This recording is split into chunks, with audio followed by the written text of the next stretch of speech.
Welcome to Capital Dialogue. I'm Bob Priddy from the Missourinet at Missourinet.com. We're glad to have you with us on this program. Every month we talk to members of the General Assembly about what's coming up, what is going on, or what has happened.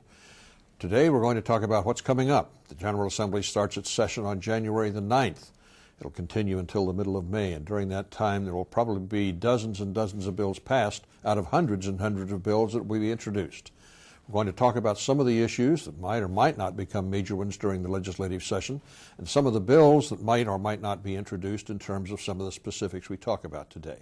Let me introduce you to the three members of the General Assembly who are with us today. On my left is a state representative from Kansas City, Representative Keaveny McManus.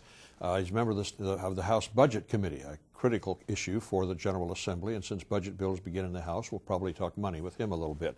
On my immediate right is Senator John Lamping, who is from St. Louis County, and beyond him is Senator Joseph Keaveny, who is from St. Louis City. We're glad to have all three with us today, and this is one of those rare times, and it's not going to probably happen for the rest of the session, when the Republican is in the minority. As you know, the Republican Party has a two-thirds majority plus in both chambers of the legislature this year, so it's going to be an interesting time for the General Assembly.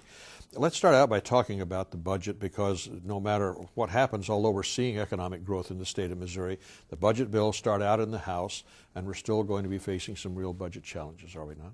We are. I mean, we've seen, Bob, the state revenues increase slightly, but obviously it's something with the economic downturn in the last few years that we're still facing, budget crunches every year, but that's what we're tasked to do with every year, is to balance the budget.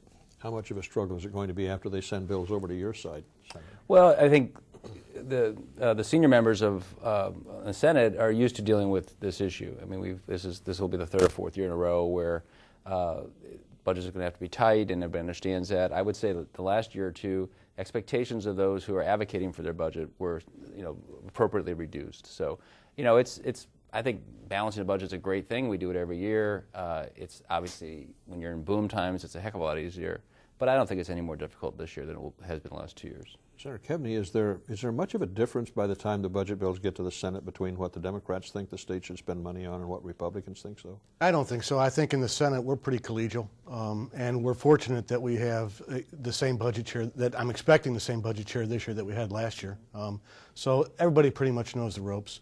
We're going to have, we did through term limits, we have lost some senior members off of budget. There'll be some adjustment there, but I think we'll all get along pretty well. The interesting dynamic in budget, though, will be the governor's made it very clear that he intends to put the expansion of Medicaid into his budget. So it'll be interesting to see. First, the bills obviously originate in the House, but the process kind of traditionally begins with the governor's budget. So that'll be curious to watch that. Do you think that stands a chance during the process in the House to survive? I mean, obviously we're outnumbered, Bob. You know that. But I think it'll be an interesting discussion, because I don't think it's just a question about medical coverage. It's also in terms of just dollars and cents, an economic development tool.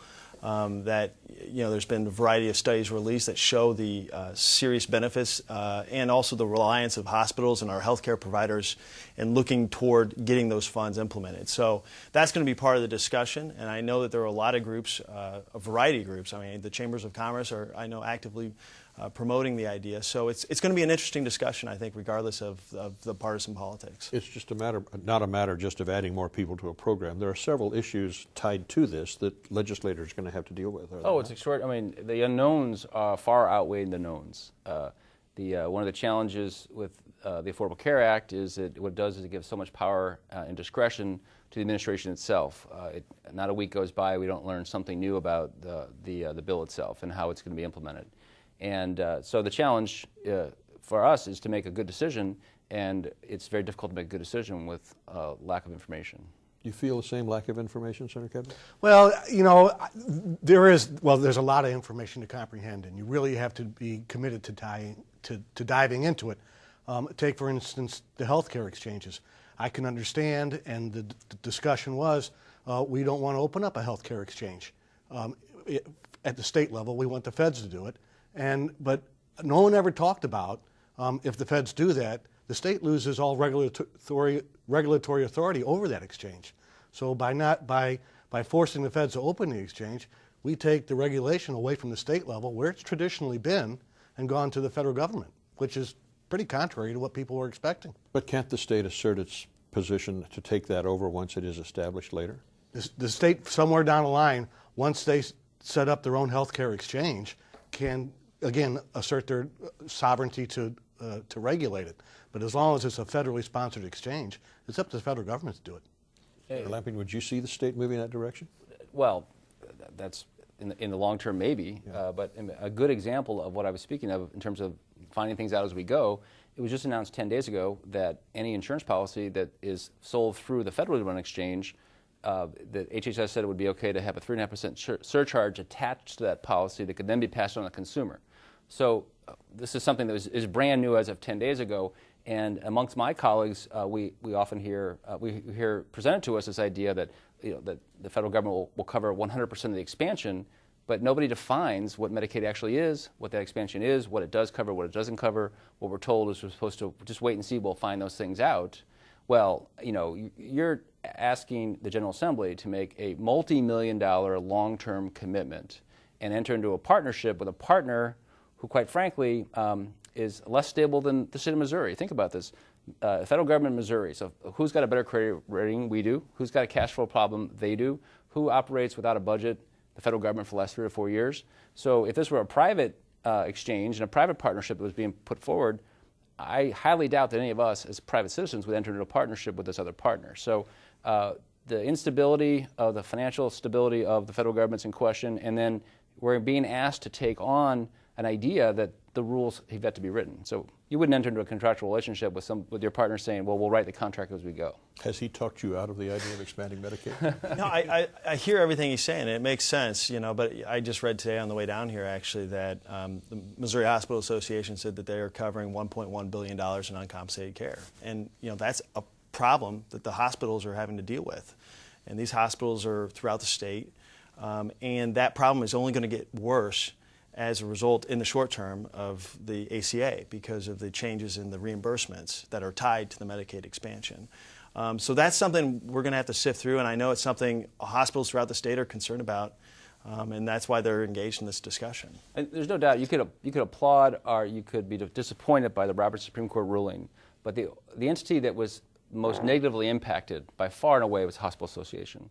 The Hospital Association would have been better served if the ACA had been ruled unconstitutional. But as it ended up, at that negotiation table with the federal government, you had a lot of people at that table, and one of the biggest groups at the table were the Hospital Association. And they entered into this bargain. They said, okay, here's what we'll do. We'll give up DISH dollars, non-compensated dollars. We'll decrease Medicare reimbursements. We'll pay a penalty for readmittance in exchange for the expansion of Medicaid. So when you talk to those associations, they'll tell you how much money they're losing here with the anticipation of making it back up here. Well, unfortunately, they struck that bargain. At that table were lots of groups. Who wasn't at that table was Republican Party. And so we hear often that we're supposed to live with the law as passed. This is the law of the land. What's exactly right? It's the law of the land as interpreted by the Roberts Court. And I sympathize with the position the Hospital Association finds themselves, but this is a bargain that they struck.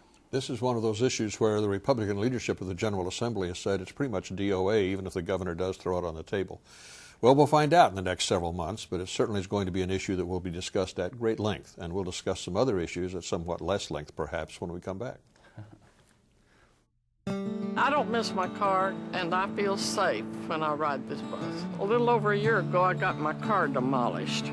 So I gave up on driving, and I'm their best customer. I go everywhere on that bus 5 days a week. That's just part of my life now. I enjoy the camaraderie. The drivers are really good drivers, and they look after us. I just feel safe when I ride this bus. To find out how rural public transportation can put more life in your day, just give us a call. Mayday, mayday. I need help. Vessel in distress. This is the United States Coast Guard.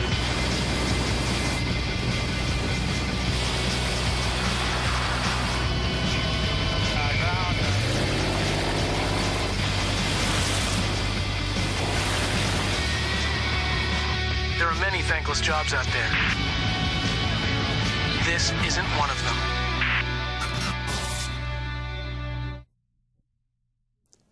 We're talking about issues before the 2013 session of the General Assembly that they'll be talking about during those 4.5 months that lawmakers will be in Jefferson City hard at work.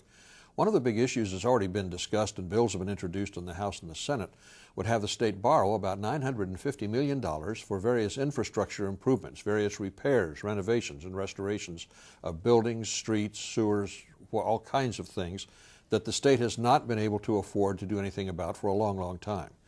So let's start over here again where the financial bills start out is in the House of Representatives. Can the state afford to borrow $950 million to fix things that it's let run down for the last 20 years? Well, it's a huge bill, obviously, to take on. And that's the question I think we're going to be asking ourselves. And obviously there are a lot of details to be looked at and determining whether or not that's a viable option. I've heard people on the positive side saying, well, we've got this AAA credit rating. I think we've even heard the speaker say it's something to look at to see if we can use it. Interest rates are at an all-time low. But we're going to be, I think it's going to be a bipartisan discussion in budget and in the other committees that are considering similar proposals as to what the state can and can't afford and when's the right time to do something like that. And we want to make sure that whatever investments we're making are allocated in the way that we're getting the most bang for the buck. A bill like this invites people to just add in favorite projects for their district. Is this one of those bills that's likely to just be loaded up with all kinds of expensive projects that haven't been done? Well, there's a lot of conversations before we get to that stage. The cost of borrowing, if we were to do a $900 million bond offering, it would be about $100 million of general revenue to support both the principal and interest payments.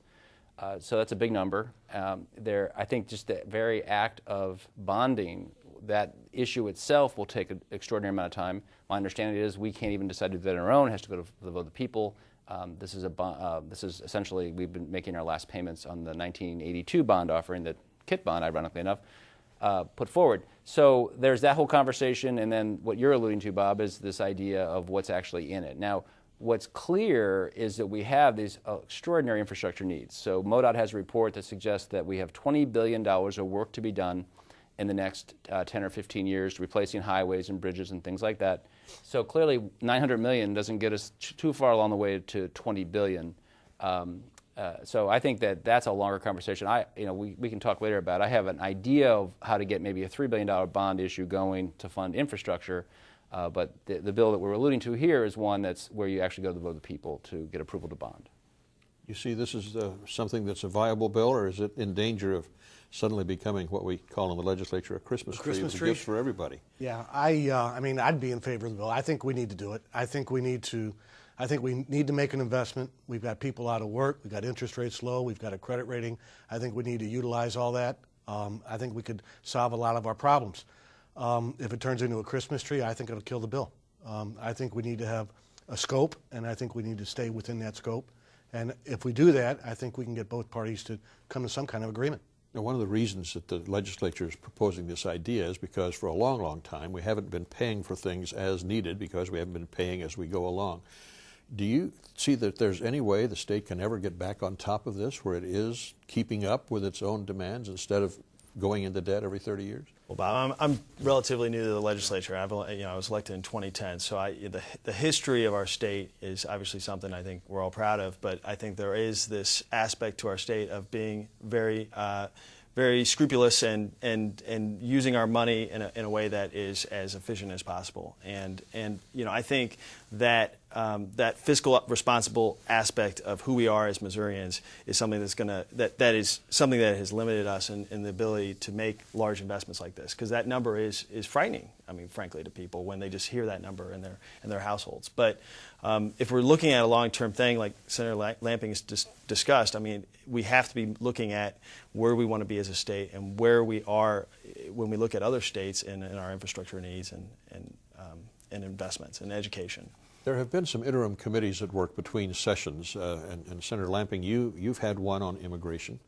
Yeah. And do you look for some bills to come out of that committee? Yeah, what we did is we formed a blue ribbon panel on immigration, and it was the purpose of the group is 5 senators.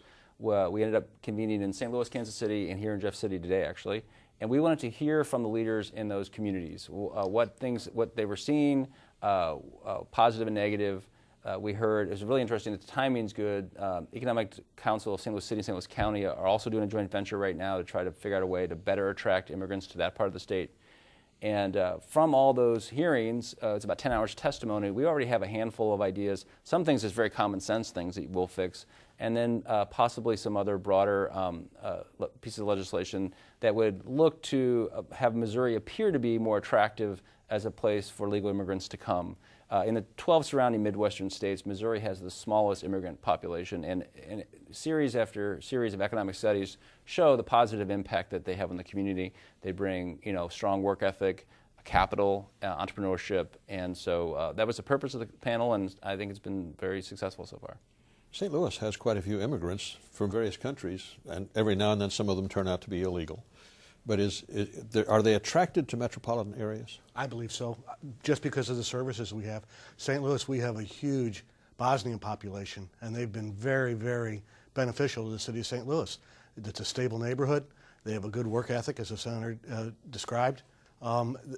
It's been a very positive influence in the city of St. Louis. So immigration as legislation would have to look to have people like that as opposed to illegal. Yeah, but there's some simple fixes. I mean, for example, we heard in testimony in Kansas City about a illegal immigrant who had relocated to St. Louis and had been a dentist where he had come from, and was obligated by law actually to have to relocate to Kansas City, UMKC, to ultimately pass a test to become certified.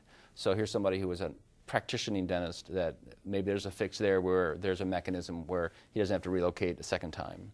So simple things like that. If I can just add to that? Just one more. Yeah, go ahead. We got 1 minute. I have BJC in my district, and I do a lot of letters for visas for doctors that they're trying to recruit because they can't find those specialists in the States. We'll be back in just a minute. There's a lot of Hispanic people in Kansas City. We're going to talk about that in a bit when we come back. See you in a minute. Has anyone ever said, you're the picture of health? You look healthy and you feel fine. But that may not be the full picture. Colorectal cancer is the #2 cancer killer. It doesn't always cause symptoms, but it can be prevented. Get screened. Make sure you are the picture of health. To learn about screening in St. Louis, call 314-879-6392. That's 314-879-6392. All across Missouri, people are making a difference. AmeriCorps, providing resources to meet human needs. Vista, building better communities. Learn and Serve, promoting the service of youth. Senior Corps, sharing wisdom and experience. Make a difference, be a volunteer. This message brought to you by the Missouri Community Service Commission. For more information, visit movolunteers.org or call 877-210-7611.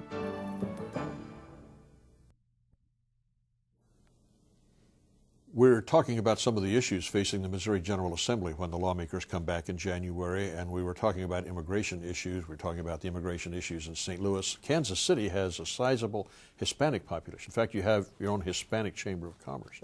Is immigration an issue, illegal, illegal immigration an issue in your area too?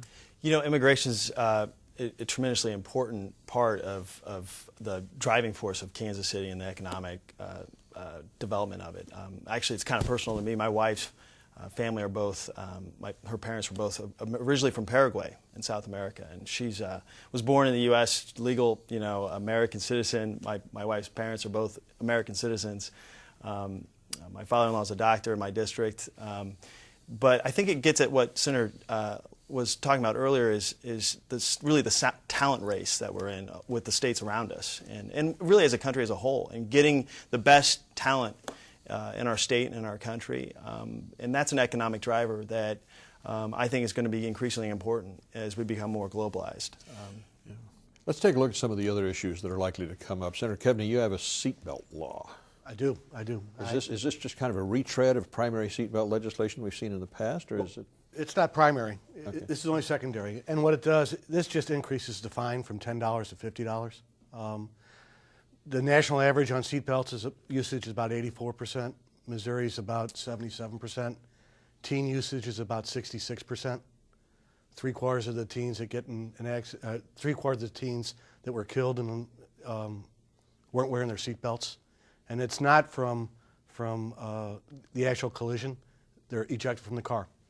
So $50 isn't going to change an adult's behavior, but I think $50 is a lot of money to a teenager, and if we can get increase that usage from 66% up to 85%, I think we could save some lives. Is it a graduated fine? If you get caught a second time, you get hit harder? Just straight 50? Just $50 every time. All right. And it's secondary, so you got to be doing something else before you get the ticket. One of the other issues that is very hot right now in the General Assembly is the result of a campaign that we just went through, and that you have a campaign, you have an ethics bill over in the House that you want to introduce. It gets to some of the campaign finance issues that became hot. That's right. Our bill is based actually on a 2010 bill that came out of a bipartisan special House committee. It was passed unanimously out of that committee. We made a few tweaks to it, one of which is to address this nonprofit transparency issue. We have entities that are operating in campaigns making hundreds of thousands of dollars in expenditures on behalf of candidates, but they disclose none of their donors, and they're operating as these 501c4s, these nonprofits who just it's essentially a loophole in our campaign finance law that they're utilizing. And so this law would, if passed, and there's talk on both sides of the aisle about closing this loophole, we would. Our goal is to get them to disclose and have transparency just like any other political action committee. Is this a universal issue that easily is adopted on both chambers? I think it's extremely likely that an ethics bill will pass, and then what form it takes. And I mean, this is a very comprehensive concept, and I think at the very least what was thrown out from 2010, that law, I think a lot of those things will be put back, and then when you look at potential for Christmas tree, ethics bills have potential to be really lit up, and so hopefully it's more narrow in focus. But there's a bipartisan consensus. Keaveny, do you have some thoughts about what needs to be in an ethics bill that gets to campaign finance? Well, in my own mind, an ethics bill is, other than the nonprofits, if we don't have campaign finance limits in any ethics bill, it's going to be just window dressing. We need to do something about these campaign contributions. How do you, though, limit what the courts have interpreted to be speech?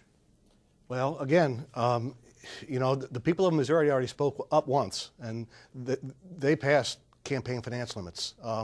So it's the legislature that turned around, 3 years ago or 4 years ago, and repealed them. So, we can format it in such a way that it's enforceable in the courts. Did the legislature make a mistake when it got rid of limits? No, I think not.